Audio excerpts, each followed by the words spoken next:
Hello guys, welcome to my channel. Today we are going to see how to fix Roblox high ping network lag and packet loss when playing Roblox on your PC.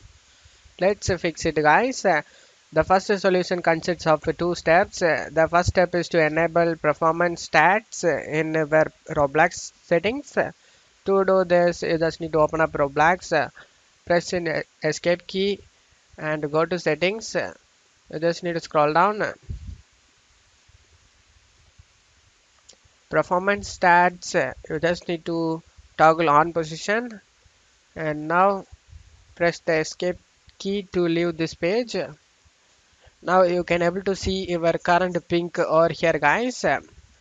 The second step is to disable VPN. To do this, you just need to close it off here. Go to search menu and type settings. Click on open it. On left side select network and internet. On right side select VPN.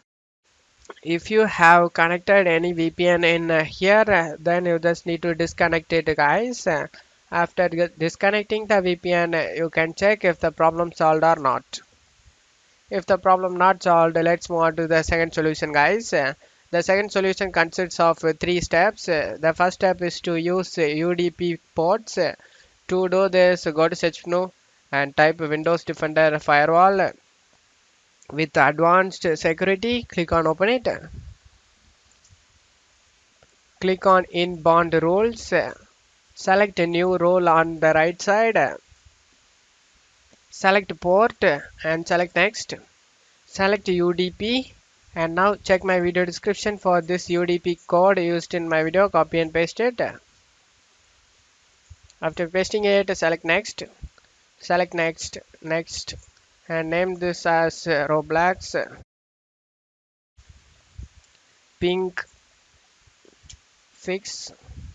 Select finish. After saving it, just to close it off here.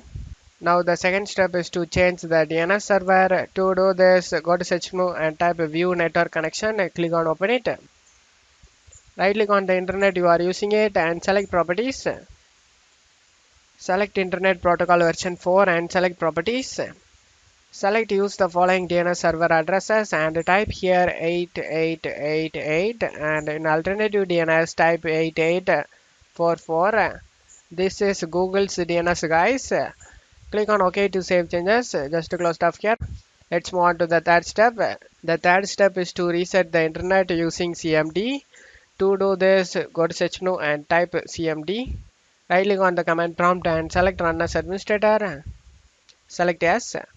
Now you just need to check my video description for these two commands used in my video. Copy and paste it one by one. After finishing these two commands, you just need to close stuff here and restart your PC guys. After restarting your PC, you can check if the problem solved or not. I hope this solution fixed your problem guys. If the video helped you, don't forget to leave a like guys. You can also subscribe me and support me guys. Thank you.